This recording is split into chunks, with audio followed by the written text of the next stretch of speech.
So, as a lot of you already know by now, Ruslan recently did a podcast interview with Jay Dyer, Ruslan over at Bless God Studios. And they had a conversation about OrthoBros, which I found rather intriguing.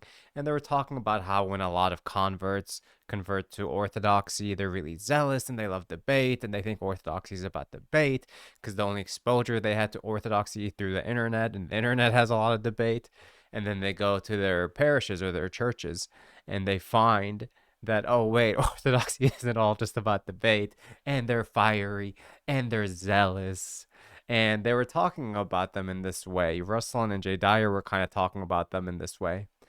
And while I think there's a lot of merit to that, I do think that people who convert to Orthodoxy, a lot of these Ortho bros who are maybe new in the faith or who are immature in the faith, they do have this massive advantage over people who are born Orthodox, cradle Orthodox.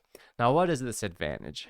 The huge advantage that they have is that you know that that person converting to Orthodoxy is somebody who chose Orthodoxy. And this makes a huge difference because a cradle Orthodox, someone who was born Orthodox, I'm one of these people. I was born Orthodox.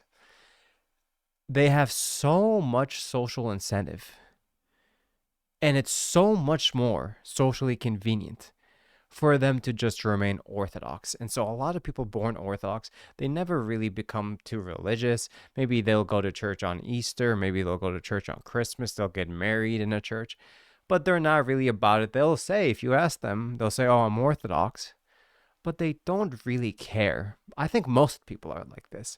They're just Orthodox because it's the socially convenient thing for them to be. Because if they weren't, then they might have some pushback from their families. They might have some pushback from their friends that they grew up with. If they live in an Orthodox country, they might have pushback from the culture.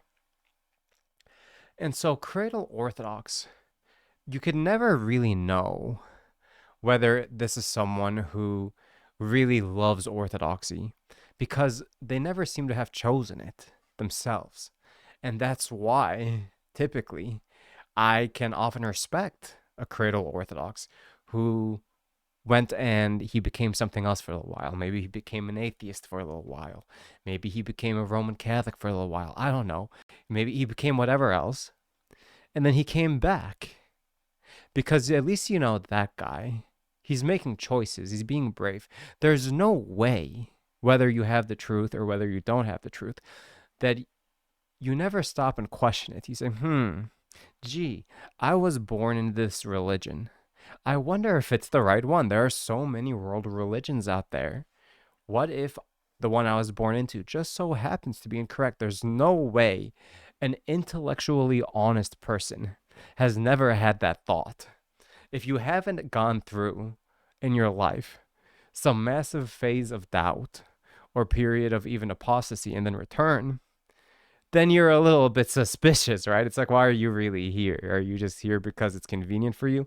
And the Ortho Bros, although they might be really immature and they might not understand the faith just yet, and when I say immature, I mean immature in the faith, you can at least respect the fact that they seem to be seeking truth. They're really trying to figure it out.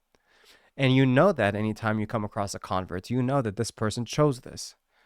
And depending on their background, you know they might have chosen it despite the fact that it had a lot of social repercussions. There's something really respectable about that. And so that's it. It's a short video today. All I wanted to say about this is, yeah, Ortho Bros, we give them a bad rap. Yeah, there's a lot of weird cringe stuff they do online where they're so eager to debate and they're so fired up and they're so eager to prove everyone wrong. And yeah, true. True, by the way. But also, you gotta admire the hustle.